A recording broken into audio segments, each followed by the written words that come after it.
welcome to the 3 o'clock news at 4, the place to go to keep up to date on Aberdeen's wildlife. Now, on tonight's programme, we have yet another report on Aberdeen's #1 epidemic. Seagulls!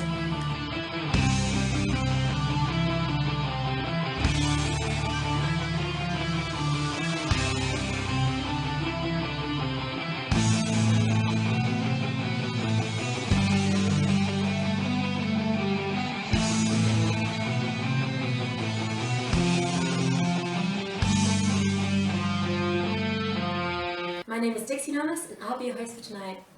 We'll be examining a strange kind of dance these creatures have been observed to perform all across Aberdeen.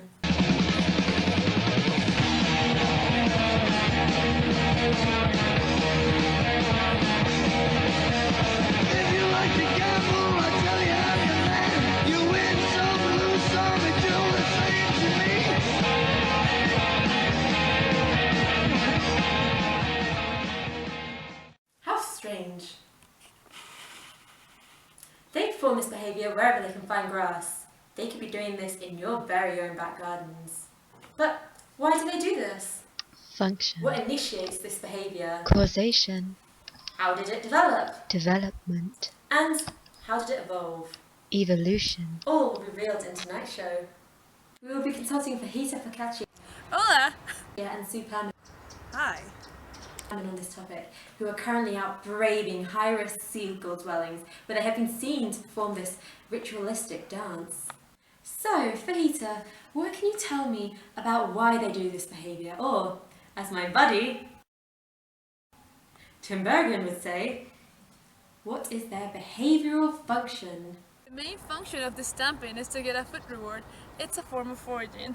The behavior itself consists of stepping from one foot to another very quickly for periods of around 60 to 120 seconds. The seagull will step backwards and peck at the ground to receive a delicious reward, which usually occurs in the form of earthworms.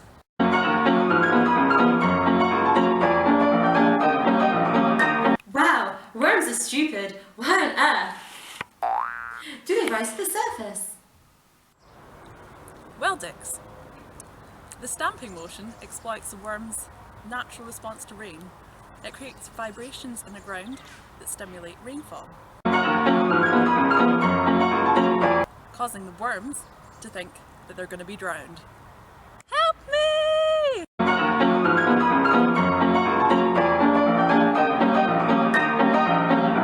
So the worms come to the surface to escape this. Then the seagull receives a tasty reward.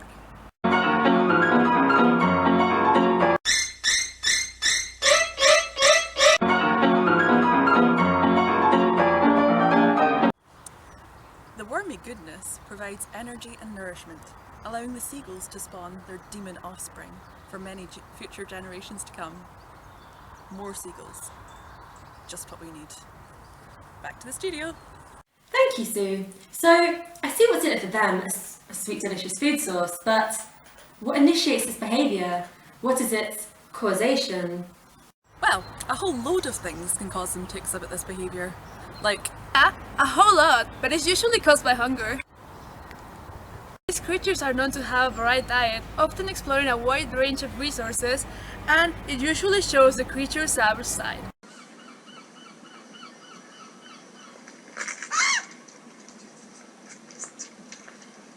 well, there are other things that cause them to worm bait. Tinbergen himself observed that this behaviour in gulls was a response to wet substrate. It's raining men, hallelujah, it's raining men, amen, it's raining men, hallelujah, it's raining men. Which makes sense, since more worms will appear when the soil is waterlogged. It can also be a stereotypic behaviour, often performed when the gulls are frustrated. Or in areas that won't even produce worms, like tarmac.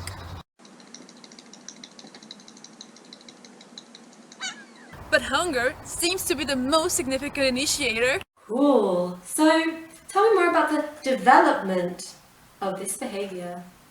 Actually, they are born with it. It has It has been observed to occur very early on in young seagulls. This occurs without the presence of adults to set an example. Even blind young baby gulls would develop this. It's an innate behavior. Well, they may be born with it, but this behaviour is definitely influenced by their environment. There's evidence that it can be learned. Older seagulls can be seen teaching the young the padding motion on the grass. Also, if this behaviour does not result in a reward for a certain bird, it becomes much less frequent. Dance.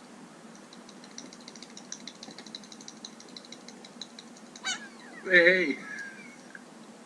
To the dance. Dance.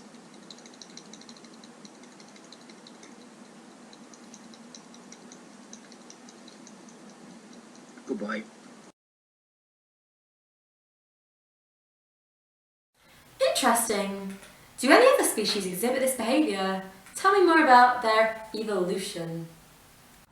This behaviour tends to be found in gulls. Actually, there's also species of tortoises that do this.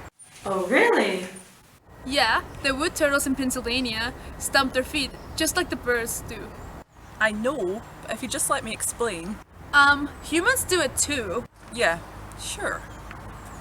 Bass, known as a twanger, is driven to the ground and is struck by a fiddlestick by the charmers to create mole-like vibrations, bringing the worms to the surface, which are often collected and sold as live bait for fishermen.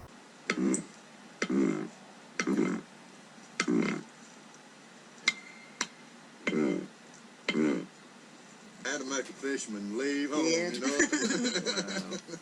That's the problem. What an exhilarating pastime. Now let's get back on topic and chat more to Sue about birds. Sue? Sue, are you there?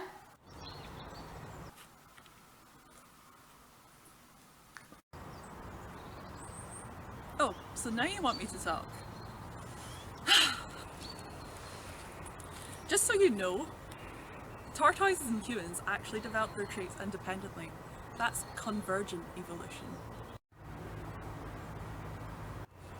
Many species of the suborder Lari, or gulls, exhibit this or a similar behaviour.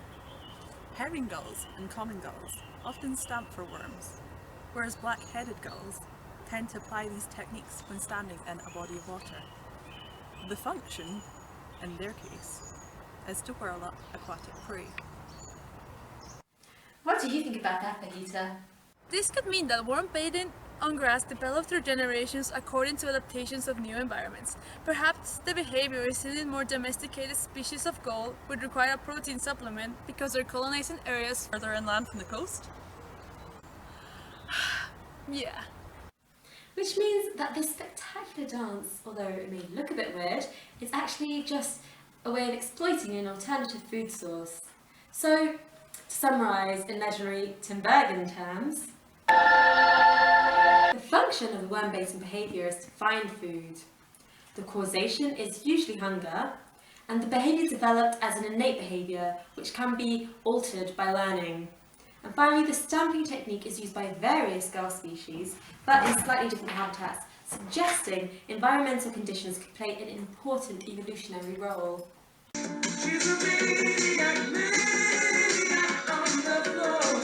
Well, that's all we have time for, folks. Thanks for tuning in. Join us next week where we will be answering that all-important question. Are seagulls eating your doggies? Good night. See you next week.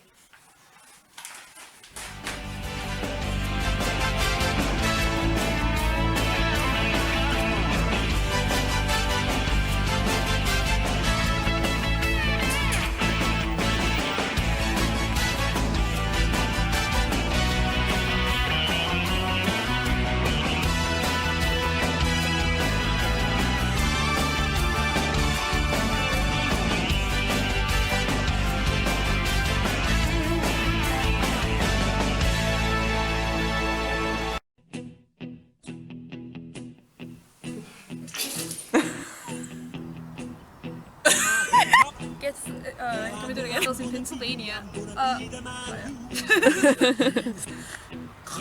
Thanks for tuning Lorry! Seagulls can be seen touching young. Music for I'll Be Your Host. It's been observed to occur very early on young seagulls. This occurs without the presence. Why on earth?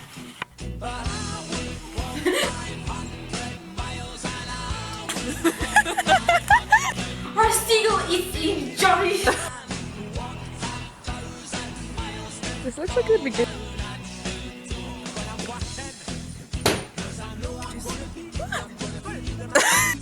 Well, they may be born with it, but this behaviour is definitely influenced by the